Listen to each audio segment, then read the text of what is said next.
We'd never heard from a North Korean. Kim Jong-il by that time, well, Kim Il-sung and then Kim Jong-il. So I hosted the first North Korean defectors that had ever testified. All the humanitarian aid is going to the military, and then some of it goes to the elites and diplomats would roll in and take all the aid back. I mean, it's just so horrible. North Koreans are forced back to North Korea. 100% will be tortured. 100% they will be detained. And she says, I want to pray this prayer with you. And we say the sinner's prayer. I'm like, oh man. And all of a sudden I felt the Holy Spirit. And I realized, oh my goodness. And that is when I really became a believer, because I felt the Holy Spirit. Apogee, 자유북한. Hello, I'm 수잔숄티. I'm president of the Defense Forum Foundation and chair of the North Korea Freedom Coalition. 북한자유연합과 북한자유주간에 대해 간단히 소개해 주세요. Well, the North Korea Freedom Coalition was founded back in 2003 for the purpose of gathering people together to pass the North Korea Human Rights Act, because we felt that action needed to be taken because of the suffering that's happening in North Korea. And all these decades, we've always focused on the nuclear issue when we should have been focused on the people of North Korea. And so the coalition is a mixture of people of different religious faith and different backgrounds. It includes individuals and NGOs. Our motto is acta non verba, which is Latin for action, not words. And I'm really glad to point out, for example, that our vice chair is a rabbi. I happen to be a Christian, but our vice chair is Rabbi Abraham Cooper, and we have had just incredible success. We did get the North Korea Human Rights Act passed back in 2004, but we realized that there was so much to do to make sure that it was enforced and that it was acted upon, because it's just words unless you take action. So we are most proud of the fact that we have all the North Korean defector NGOs are members. We meet regularly and we hear briefings from them on what's going on in South Korea and what's going on in North Korea, and we work to promote the human rights, the freedom, and the dignity of the people of North Korea. 수잔숄티 대표는 언제 어떤 계기로 북한 인권 문제에 관심을 갖고 참여하게 되셨나요? Well, we have members all over the world. The most active members are the North Korean Defector Coalitions, NGOs in South Korea, and of course the members here in the United States. But we also have a wonderful partnership with the Japanese abductee groups and also people in Europe. We have donors that support it that are from the Czech Republic, for example. They know what it's like living under communist dictatorship. But I'm just really proud that we have such a diverse group of people, but we're all united with the single purpose of bringing freedom to the people of North Korea. And I should add that we also are involved in the rescues. We've been very involved in rescuing people out of North Korean refugees mostly out of China, but also out of Russia. And that's another thing in Thailand where they go. But we're also very involved in that because we organize a lot of events to bring pressure upon the Chinese dictatorship to stop the repatriations. 북한 인권 문제 중 가장 시급하게 전 세계가 함께 목소리를 내야 하는 것은 무엇이라고 생각하시나요? Well, I was hosting defectors from different nations when I became president of the Defense Forum Foundation. And the reason for that was that the Defense Forum Foundation was chiefly focused on national security, making sure America was strong. But I realized that all the countries that are a threat to world peace are a threat to their own people, without exception. In other words, every bad actor on the world stage today, whether it's Iran, whether it's China, whether it's Kim Jong-un, there's one thing, common denominator with all of those nations. They're horrible to their own people. So my thought was, just focusing on America's national security, I should also focus on the suffering of those that are living under these dictatorships. So I started hosting defectors from different nations to find out what made you turn against this dictatorship. So I started hosting defectors from China, Cuba, the Soviet Union at the time, and to hear their stories of what was the turning point that led them to turn against their dictator and really risk their lives to escape from their homeland. But we'd never heard from a North Korean. And back in the 1990s, it was all about the threat of what North Korea was, the threats from North Korea at that time. Kim Jong-il, by that time, well, Kim Il-sung and then Kim Jong-il, and the threats of his nuclear program, we were losing sight of what was happening to the people of North Korea. So I hosted the first North Korean defectors that had ever testified in the United States about what was happening in North Korea. One was an Army colonel, and one was a diplomat. Look at us, we're living proof before your eyes that all the humanitarian aid that's going to North Korea is not reaching the people, because the Army colonel was really robust, looked like he never missed a single meal, whereas the diplomat was very scrawny. And the Army colonel said, it's military first. All the humanitarian aid is going to the military, and then some of it goes to the elites and diplomats, but none of the people. The people are not getting it. And they described how they were deceiving the World Food Program. They described how these aid trucks would roll into a village in North Korea where they were starving, and they would hand out the rice. And then the aid truck would go with their record of the families they distribute the rice to, and they would drive off, and then an unmarked vehicle, which was an Army vehicle, according to the colonel, would roll in and take all the aid back. I mean, it's just so horrible. And when that happened, I dropped to my knees in my office and I said, God, I can't do this anymore because it's too hard. People aren't paying attention, and I have nightmares. It's too hard, I can't keep doing this. And I heard God's voice, and he said, I was just answering your prayer. And then I remembered in the 1990s, when I got started with all this, I had prayed very passionately, please God, break my heart for what was breaking his heart. Dear God, break my heart for what's breaking your heart.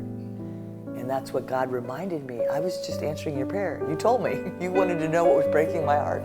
That's the single reason why I've been able to keep doing this work, despite enormous setbacks, just incredible difficulties. I've been able to keep doing it because I know it's on God's heart, what's happening to people in North Korea. 북한인권과 중국정부 그리고 탈북 및 강제 복송은 어떤 역학관계가 있다고 생각하시나요? This is what the Chinese government is doing. The Chinese regime, this has been going on for decades. It has a policy of repatriation. Now what the Chinese claim is that North Koreans are coming to their country illegally, and they're economic migrants because they're escaping for food. And they dismiss this issue and do not acknowledge that China is in fact violating its treaty obligations as a signatory to the Refugee Convention and also the Convention Against Torture. And we know, the world knows, the UN Commission of Inquiry knows, it stated this, that when North Koreans are forced back to North Korea, 100% will be tortured. 100% they will be detained. And in some cases, they will be executed if it's found that they were trying to get to South Korea, or if they encountered Christians, who are the primary people that are involved in the rescues. And so this is an ongoing problem. The international community has called on China to stop this. The UNHCR has raised this issue with the Chinese, but the communist government in China continues to claim that they're economic migrants. But the moment they cross that border, they are eligible for as refugee status because of these horrific things that are happening if they're sent back. This is something that we have to continue to press China.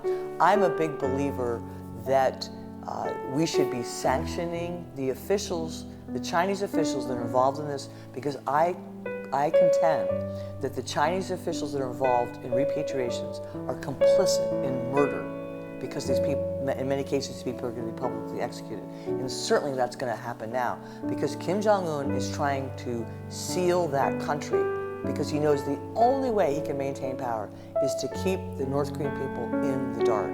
That's the only way.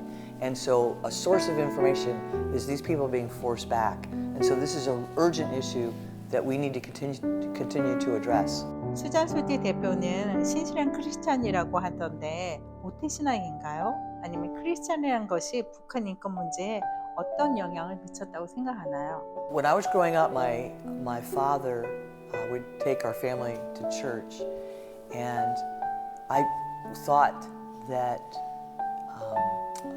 I believed that I was a Christian. I had this little glow-in-the-dark cross, and I remember I used to sleep with it, you know, because I didn't really understand what it meant to become a born-again Christian. And what happened was I was 14 years old, and my mother had left my father and taken my little brother and little sister, and she decided to leave my father, and so our family was totally falling apart. And I was living with two of my brothers, and I was the middle child of the eldest three. The two youngest ones, well, my mom took them, and I was going to go and live with her too, and my stepfather, who was not a very nice person. But anyway, our whole lives, our lives were falling apart. And I was walking home from school, and this woman who was the wife of a Baptist minister offered to give me a ride home. She knew that our family was in turmoil, and I didn't really want. Well, I wanted to ride home, but I was trying to get home because there was going to be a party, 14 years old, at our house when my dad was at work, and with all these teenagers. But anyway, she gave me a ride home, but she said, "Can I stop by our house to get something for your little brother?" And I was like, "Oh man, I'm trying to get home." I was like, "Okay." So we go back to her house. She says, "Do you mind if you come in to the house? I want to go get the gift I have for your little brother." And I was like, "Oh man." So I go into the house, and she says, "Look, I know your family is going through a really tough time. Do you mind if I pray with you?" And I was like, "Oh man." I was like, "Okay." So I remember I'm sitting on the sofa, and she's sitting next to me, and she says, "I want to pray this prayer with you." And we say the sinner's prayer. And I'm like, "Oh man." So I'm saying the sinner's prayer, and all of a sudden I felt the Holy Spirit. And I realized, oh my goodness, and that is when I really became a believer, because I felt the Holy Spirit. And when I got to the party, I was talking to my friend. I said, "I have to tell you about Jesus." And that's when I became a believer. But that moment, I realized that what happened is I opened up my heart just a little bit, because I was distracted, but I opened up my heart just a little bit when I was saying the sinner's prayer. And I felt God was like, "I'm not letting go of you." Boom, you know, I just felt that.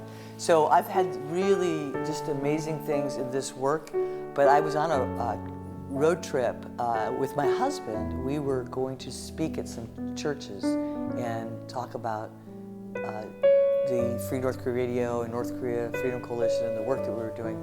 And we were in Raleigh, North Carolina, gave a talk at a church in Raleigh, and then we were on our way to Atlanta, and there was going to be a Korean Liberation Day. It was August 15th, Korean Liberation Day program at the Korean Community Center in Atlanta, and I was going to speak there. So we get all the way to Atlanta, and I realized that I have brought my rolling bag, but I've left my hanging bag that had all my nice clothes in Raleigh, North Carolina, and I have to speak at this event. I'm gonna go visit Kathy, because I always visit Kathy, because she's had a lot of dreams and visions about North Korea, and that's how we got connected. I knock on her door, and she opens the door, and the first thing she says to me is, "Suzanne, Suzanne." I said she was from England, right? So she has a British accent. "I have this jacket that came in, and it's 4 sizes too small for me. Could you try it on?" And I was like, "Sure." So I tried it on, and it fit me perfectly. And so I had the clothes I needed to wear for the Korean Liberation Day ceremony. And so I texted her, and I said, thank you, Kathy, for the jacket. It fits perfectly. It's beautiful." And then she writes me back, and she says, "Suzanne, I have to tell you that I didn't really order that jacket. it just showed up on our doorstep the morning before you arrived. She says sometimes angels deliver things to our front door and we know we're supposed to give them to people. So this is my Holy Spirit, Kathy Walters jacket. Like, subscribe. Manna에서 만나.